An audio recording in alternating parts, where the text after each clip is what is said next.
दोस्तों नमस्कार। एक न्यूज़ पढ़ा मैंने, उसे पढ़कर मन थोड़ा विचलित हो गया। खान सर जो कि जाने माने टीचर हैं, हजारों लाखों बच्चों की ज़िंदगी प्रभावित करते हैं, वह उस वर्ग के शिक्षक हैं, उस क्लास के शिक्षक हैं जहाँ पर अभी भी एजुकेशन एक्सेसिबिलिटी नहीं है। वो गरीबों के मसीहा हैं। जिनको डाउट लग रहा हो मेरे बातों पर तो वह गूगल कर लें और देख लें, या फिर अगर आप बिहार में रहते हैं तो पटना जाकर देख लें कि उनके साथ जो बच्चे पढ़ने आते हैं वो किस वर्ग से हैं। देखिए, खान सर जैसे टीचर का समाज में हीरो बनकर उभरना एक अच्छा संकेत है, और ये भी दिखाता है कि जो अभी मौजूदा सिस्टम है शिक्षा का, वो कितना नाकाफ़ी है, कितना इनकम्पिटेंट है। कि आप जो सिस्टम, पूरा इंटायर सिस्टम आपने यही सोच कर बनाया था कि गरीब के बच्चों को पहला मौका मिले, फ्री एजुकेशन दें। सरकार तो यही कहती है कि हम भाई फ्री शिक्षा दे रहे हैं गरीबों के लिए, हम गरीबों की सरकार है। चाहे कोई मंत्री हो, विधायक हो, प्रधानमंत्री हो, मुख्यमंत्री हो, हर कोई कहता है कि मैं गरीबों का बेटा हूँ। लेकिन गरीबों की स्थिति ज़मीन पर क्या है, ये किसी से छुपा नहीं है। आप जाकर पता कर लीजिए कि आप जब अस्पताल में जाता है गरीब व्यक्ति तो उसके साथ कैसा व्यवहार होता है, एक पुलिस स्टेशन में जाता है तो उसके साथ कैसा व्यवहार होता है, गरीब का बच्चा जिस स्कूल में जाता है उस स्कूल की पढ़ाई की क्वालिटी क्या है, जाकर आप पता कर सकते हैं। मैं खुद एक सरकारी स्कूल में पढ़ा हूँ तो आई नो, मैंने फ़र्स्ट हैंड एक्सपीरियंस किया इस चीज़ को। शायद वो बच्चे ना कर पाएँ, वो लोग ना कर पाएँ जो कभी सरकारी स्कूल में नहीं गए हों, क्योंकि देश का एक बहुत बड़ा तबका है जो कभी सरकारी स्कूल में नहीं गया है, और वो तबका बहुत वोकल है, खूब लिखते हैं, खूब बोलते हैं, and they are very talented, इसलिए उनकी आवाज़ ज़्यादा सुनी जाती है। लेकिन आप क्रोनोलॉजी समझिए, भारतीय राजनीति में, आजकल की राजनीति में क्रोनोलॉजी बहुत शब्द बहुत हिट है, तो क्रोनोलॉजी समझिए।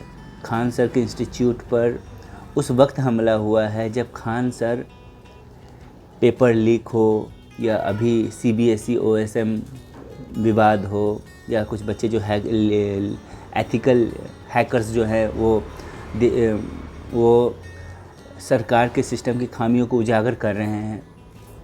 तो खान सर जैसे टीचर, केवल खान सर ही नहीं, उनके जैसे जितने भी टीचर हैं जो यूट्यूब पे पढ़ाते हैं बच्चों को, वे लोग सरकार पर सवाल खड़ा कर रहे हैं। आप सोचिए, जिस वक्त एक व्यक्ति सरकार से सवाल कर रहा हो, उस व्यक्ति पर अटैक हो जाए तो इससे क्या क्या साबित होता है। हालांकि देखिए, कंक्लूजन पे पहुंचना जल्दबाजी होगी। आई वुड नॉट से कि भाई इस अटैक के पीछे कौन है। It is subject to inquiry, police inquiry कर रही है। जो पता चला है अभी तक कि खान सर का जो इंस्टीट्यूट है पटना में, उसी के पास एक राइवलरी कह सकते हैं कि अनदर इंस्टीट्यूट है, वहाँ का एक सिक्योरिटी गार्ड की संलिप्तता पाई गई है और कुछ लोग थे। खेद की बात यह है कि यह उस वक्त हो रहा है जब बिहार में अभी शासन चेंज हुआ है, मुख्यमंत्री चेंज हुआ है, बीजेपी की सरकार है, और ये सरकार कह रही है कि हम गुंडागर्दी बर्दाश्त नहीं करेंगे। पुलिस महकमा खुद मुख्यमंत्री सम्राट चौधरी के हाथ में है, और पटना के हार्ट में सोचिए, मैंने CCTV फुटेज देखा है कि कितना भीड़ है वहाँ पर, एक बिजी रोड है, वहाँ पर कुछ गुंडे आकर गुंडागर्दी करते हैं उस जगह पे जो कि मंदिर कहा जाता है शिक्षा का। भाई, बच्चे पढ़ रहे थे, क्लास चल रहा था उस समय। वैसी हालात में पटना में अगर ऐसा हो रहा है तो ये बड़ा सवालिया निशान है लॉ एंड ऑर्डर सिचुएशन पर। सम्राट चौधरी को निश्चित रूप से कड़ा फैसला लेना चाहिए, एक कड़ा एक्शन लेना चाहिए कि भैया ये बदला हुआ बिहार है। कैसी तस्वीर हम पेश कर रहे हैं, सोचिए बिहार में, जब देश में पटना जो कि बिहार की राजधानी है और बिजी रोड है, लेकिन गुंडों की हौसला देखिए। इट्स अ फेलियर ऑफ पूरा एंटायर सिस्टम कि पुलिस का खौफ ही नहीं है गुंडों में। हालांकि मैंने कुछ पढ़ा है कि अभी रिसेंटली बहुत सारे एनकाउंटर्स हुए हैं। चाहे कुछ भी हो, पर गुंडों के मन में पुलिस के प्रति भय होनी चाहिए।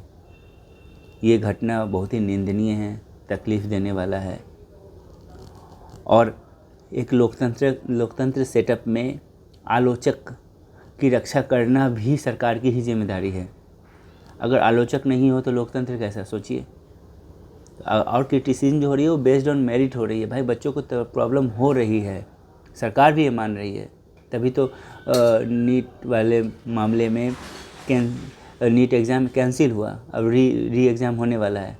कल ही पढ़ा मैंने कि CBSE के बड़े अधिकारियों का तबादला हुआ है, चेयरमैन भी हटाए गए हैं।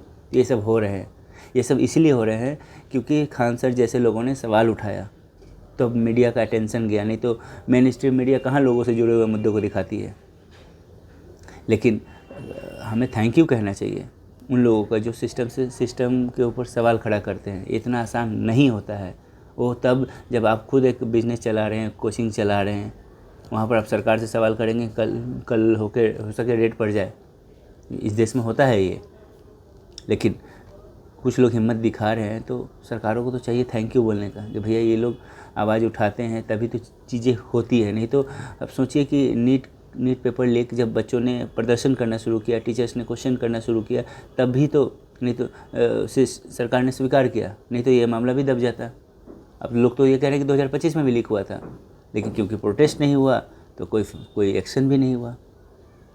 तो आई थिंक वक्त आ गया है, हमें सोचना चाहिए, लोगों को सोचना चाहिए कि भैया सरकार से सवाल करें। सरकार से सवाल करने में कोई बुराई नहीं है। आपने ही तो अपॉइंट किया है, वोट देकर उनको चुना है काम करने के लिए, और काम में खामियां होती है, हमें सवाल करना चाहिए। और इसमें कोई बुराई नहीं है, लोकतंत्र में सवाल करना अच्छी ही बात होती है। It's a sign of a healthy democracy. अब देखिए पाकिस्तान में, वहाँ हेल्दी डेमोक्रेसी नहीं है, क्योंकि वहाँ सरकार से सवाल करने पर सरकार जेल में डाल देती है लोगों को। तो are we moving to be another Pakistan? Certainly not. इसलिए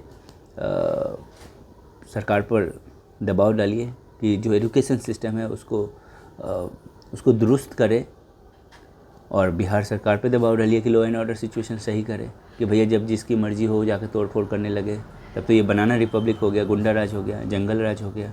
ऐसा नहीं होना चाहिए। लोग वोट देते हैं बहुत ही आशा करके, बहुत ही एक्सपेक्टेशन के साथ, तो उस एक्सपेक्टेशन को मीट करना चाहिए सरकारों को। और अच्छा भारत अगर हमें बनाना है तो भाई एजुकेशन सिस्टम से नो कम्प्रोमाइज़, जीरो टॉलरेंस होना चाहिए। क्योंकि सोचिए एक बच्चा कितना मेहनत करता है। कुछ एक इंसिडेंट हमने देखा कि बच्चा फेल हो जाने के बाद एक्सट्रीम मूव ले लेता है, सुसाइड कर लेता है। सोचिए उस बच्चे के लिए एग्ज़ाम कितना ज़्यादा मैटर करता है। लेकिन अगर एग्ज़ाम के सिस्टम में खामी हो तो सोचिए क्रेडिबिलिटी की कितना बड़ा सवाल खड़ा हो जाएगा। कोई बच्चा पास भी हो जाएगा तो लोग मानने के लिए तैयार नहीं होंगे कि तुम मेरिट पे पास हुए हो, या बच्चा फेल हो जाएगा तो कहेगा भैया सिस्टम ही खामी है, पेपर ठीक से चेक नहीं हुआ है, वगैरह वगैरह। तो I think this is a right time, we must focus and we must fix all these loop holes. Entire system को चेंज करना चाहिए। ये बड़े बड़े अधिकारी, इनकी सैलरी बहुत ज़्यादा होती है दोस्तों, तो भाई पैसे ले रहे हो तो काम भी तो करो। भाई यंगस्टर जो अभी हैकर्स हैं, रिसर्च करने वाले बच्चे हैं, वो आपके वेबसाइट को हैक कर दे रहे हैं। तो भैया ये जो वेबसाइट बनाते हैं, जो बड़े बड़े इंजीनियर हैं, उनको मोटी मोटी सैलरी दी जाती है, किस बात के लिए दी जाती है? और सरकार को भी क्रॉस चेक करना चाहिए। आप ऐसा नहीं कि सब कुछ छोड़ दे अधिकारियों के हवाले। तो आई होप कि सरकार सबक सीखे। दोस्तों आप भी अपना ओपिनियन दीजिए। लोकतंत्र में ओपिनियन बहुत मैटर करता है। विचार से ही देश बदलता है। ये ज़माना हथियार बंदूक का नहीं है, ये ज़माना कलम का है, शब्दों का है। तो आप अपना विचार ज़रूर रखें। Thank you.